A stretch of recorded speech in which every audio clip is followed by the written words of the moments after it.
that line were on the other side, of course, well, you want to know. When you're starting, you want to know where the line's at.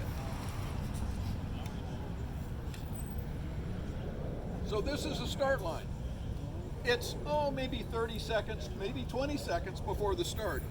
Blue and white have been back here, and they're working up to the line. They're working up to the line. Who wants to tell me what this situation is called? Barging. Barging. Good job. Whiteboard. Barging. Now, if this were the weather mark, the situation's completely different. But this is not the weather mark. This is the start. At the start, there's some unique rules. Does blue have to provide any room to white as these guys close in and want to start? Does blue have to provide any inside room to white? No. No. Because white is barging. A year ago. Remember I was barging on you, said, don't do that, don't do that. Go there. I never forgot. Fair Don't warning. Go there. Exactly. Fair warning. Did you do it anyway? No, I So what? Okay, so you're I white. think I came around. There was no room. You blocked me off. You're white, and you realize, you know what? Jerry's right. I'm barging. What are white's options at this point? Spin it around. Spin it around. Now, if you had enough time, and there wasn't a bunch of boats further down the line, and usually there are, but let's say in this case there's not, another option is just harden the sails up and sail up here and head down and do what's called a dip start. That's fine. The problem is, usually a fair number of boats don't. Point is, if you see that there's a problem developing, there's a problem ahead, be thinking about what are my options to get myself out of this bad situation before I hit the mark, I hit blue, I get protested, the bell's gone off, and everybody's sailing away, and I'm trying to figure out, God, what do I have to do? And that's why we do these claims. That's why we want to know the rules, because it lets you think ahead. If you know the rules, think ahead to situations that are developing. The start area is certainly one of those critical areas. Another area is up at the weather mark. So let's just talk about that one for a minute.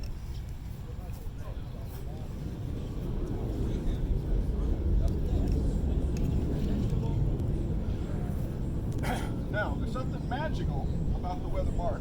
Actually, all marks, and it's not really magical, it's the rules. It's called the 4 boat length circle.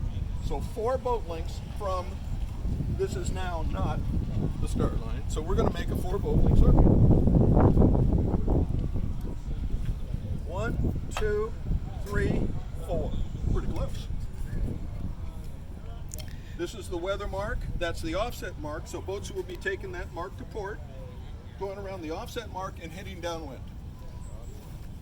That 4 boats is 2 boat lengths in normal sailboats, right, Ken? We're not talking about normal sailboats. We're talking about model sailboat racing. Okay. Just making sure. Here's a couple of boats that are headed up to the weather mark. The rule says that when the first of these boats gets to the 4 boat length circle, you take a snapshot. And that snapshot, that picture, will last through the entire rounding maneuver. Not about the offset mark, because it's got its own 4 boat length circle, but this weather mark.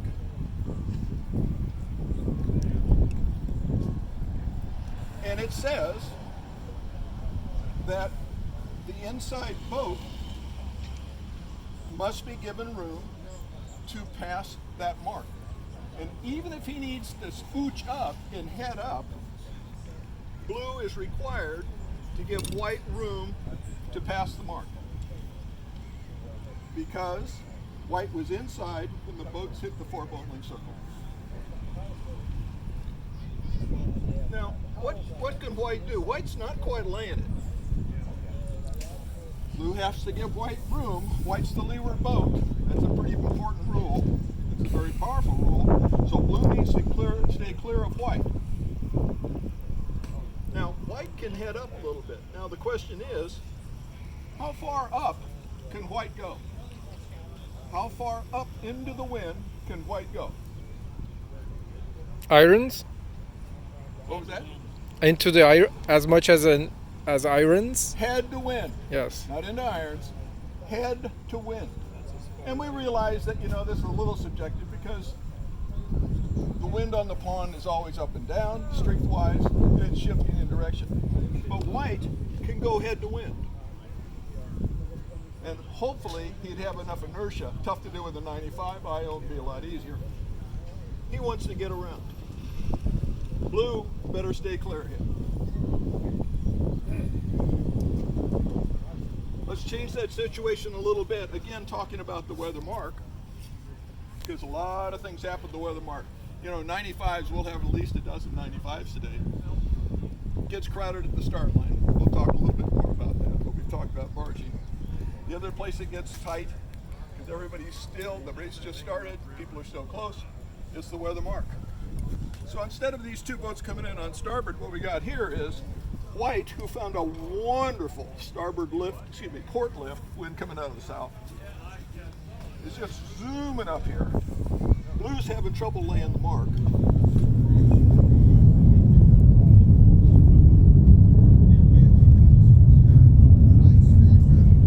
Now, at this point,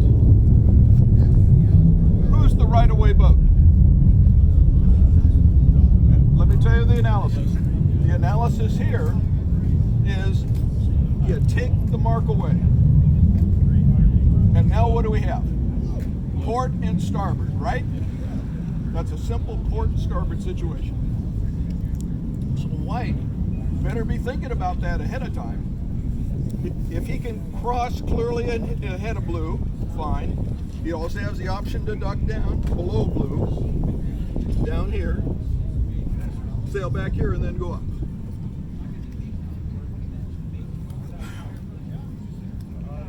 But the specific situation I want to talk about is that white comes in here, and now he wants to tack, and he does, and things are good. And he tacks clear ahead of blue. He has not caused blue to alter his course to stay clear of white. So is white okay at this point? He is. He tacked clear ahead, did not interfere with blue. Both boats are now up to speed sailing around the weather mark. Now it gets kind of subjective. Blue yells out, I had to alter course to avoid hitting you. Okay. I didn't think so at all. No. It's subjective, you're right, Sean. But let's do some definitions here. Blue's on port tack, right? Excuse me, white. White's on port tack here. He comes up. He's going to tack, so he heads up, and he's head to wind. What tack is white on when he gets head to wind? Still He's port. on a tack. You're either on port or starboard tack when you're going to weather. Port. He's still on port because he has not passed head to wind. Now, the moment that he passes head to wind, he is now in the process of tacking. Tacking is defined as from head to wind to a close hold course. Irregardless of whether sails are full or not, it's a close hold course.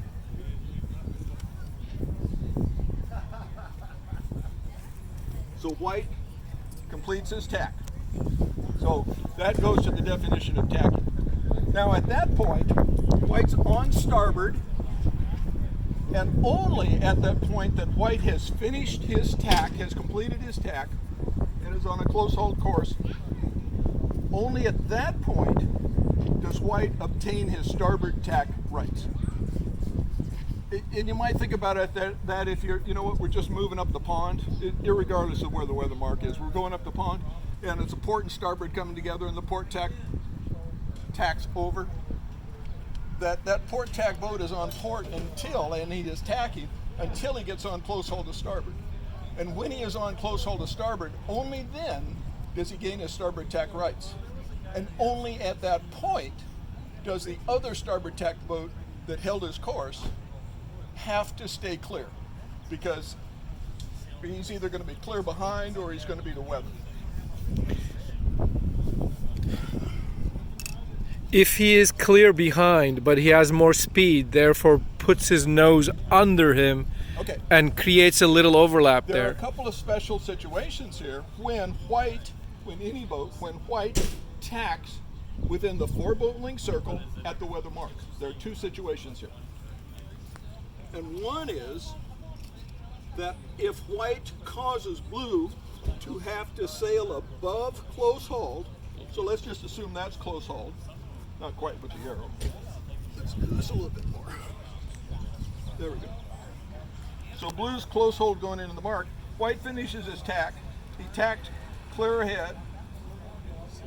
Not too close to blue, but now blue, because blue has better speed, white tack, so it slowed him down. And blue wants to head up. If blue has to head above close hauled, then white has fouled him. The motivation, the issue is that the rules people are trying to discourage people from coming in on port tack at the last minute. That's what they're trying to discourage. So if you're coming in on port tack, be forewarned, be forearmed, because you're going to have a bunch of rules. You're going to have some special rules. Make sure you have Well, not only complete it, but not have to cause this guy to sail above close haul. Otherwise, he's going to sing out your numbers. So if there's a protest, the burden of proof is on White. white. White. Why would the burden of proof be on white? Is on port. He tacked. He tacked within the 4 boat length circle. There's strike 2 right there. Now, I think white's only, what may save white is he needs to have an independent third party witness come in, unpaid, come in and say, you know what? Blue just jammed it up into the wind. He really didn't have to. There's plenty of room. But if it's just these 2 boats, white's going to get tossed 99% of the time. There are 2 situations, I said, when white comes in and tacks from port onto starboard. The other one is that if, again, white tacks, so he slowed down, blue's got good speed. If blue comes down here at the last minute and sticks his nose in there, white must stay clear. And I will tell you, it's going to be very difficult for white to do that. First thing that's going to happen, if white sees him down here, first thing that's going to happen if he heads up is he's going to put his stern into blue. Again, be very careful if you're coming into the weather mark on port. It's the toughest spot in the boat site. It's always difficult. There's always a crowd right there. You've got seconds. You are right. You are right. Now, what about another situation I've run into? I've been kind of protested right around that area that you hit me, but I have a better angle of view than he does. You know, I see a gap between the two, and I don't think I hit him at all, but he thinks I hit him. How do you settle something like that? Witness. The third party witness, I will tell unpaid. You, the onus will be on a boat that tacked to show that he tacked and did not cause the other boat to have to avoid contact. The onus will be on the boat that tacked. Similarly, if you're going downwind or you're going upwind and you've got 2 boats that are overlapped, this is probably more common, going downwind. They're both on starboard. Okay, these boats are going downwind, they're headed down to the leeward gate. Which boat has right of way, white or blue? Blue. Why? Leeward boat. Blue starts coming up, white better stay clear. So if you're the leeward boat, you're gonna have let me say it the other way. The onus is going to be on white to show that he stayed clear, because leeward boat's a very important, very powerful rule. How high The can same he with take port it? and starboard. Go ahead, Sean. How high can he take it? As far as you want to. No.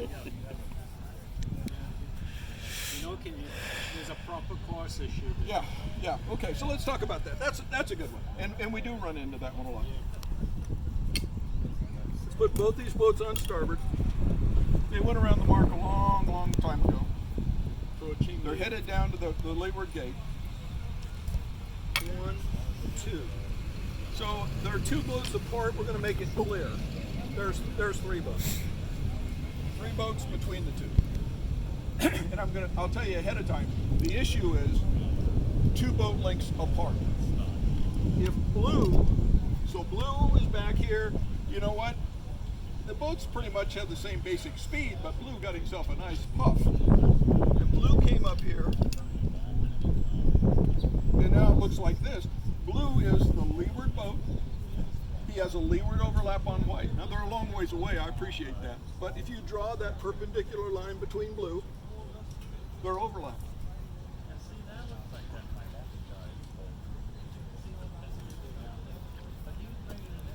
We're going down to the mark. And Blue says, oh, I want to be, let's see, how do we want to do this?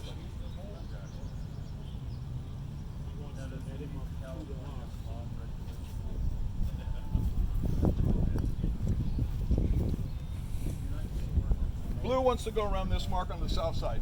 You know what? There's some really good shifts that are coming down from the south. Blue wants to get around that mark, and he wants to be flying those shifts. So Blue wants to be ahead of White at that mark. Well, Blue's leeward boat, but once you get to the 4 boat length circle, who's going to have right away at the mark? White. White. Why? Inside. Because he's inside at the mark. But Blue established his overlap from more than 2 boat lengths away from White. So one of the options that Blue has, this kind of, irregardless of the other boats that are in the area, Blue can take White up, and White better stay clear. I got to make sure we're staying outside the 4 boat length circle here for all this. Mm-hmm. So here's the tactical part. Blue goes up, starts heading over here. White better stay clear because Blue's leeward boat. They're outside the 4 boat length circle. And they're not sailing What do you proper think? course. Proper course is not any issue Okay. because the overlap was established outside 2 boat lengths away. Oh, I see. What does Blue do now? He wants to be ahead at the mark. He's driven these guys up toward the south shore. What's he do? Sharp left He turn. jibes. And White jibes. Who's going to go around the mark first? Blue. Okay, let's change it around. This is more to Hiram's question. Let's see, we were saying Blue had better speed. Well outside the 4 boat length circle. Is White clear ahead of Blue? Yes. We draw that perpendicular line. Blue's behind it. White's clear ahead. So White is, White is the right-of-way boat because he's clear ahead. Blue with that better speed, nice burst of wind, comes up here and says, he's thinking the same thing in the last situation. I'm going to take him up to weather and then drop back down and get around the mark first. But White, who actually knows the rules, when Blue starts coming up, White says, you can't take me above a proper course. And why? Because Blue established that leeward overlap within 2 boat lengths of White. Mm. And if Blue pressed on, it would be a very simple call. 1-1 protest 1-2. You're taking me above close haul have to course. establish the overlap within 2 boat lengths. 2 boat lengths. Above a close hold course or above a proper course? Or you said you're taking me above a Proper course. proper course. Got Proper it. course. Got it. Okay. Proper course, and other things notwithstanding, the proper course would be the course that takes you most expediently to the leeward mark. So, you know what? At this point, if I'm White, we're going to protest Blue and we'll settle it at the protest committee.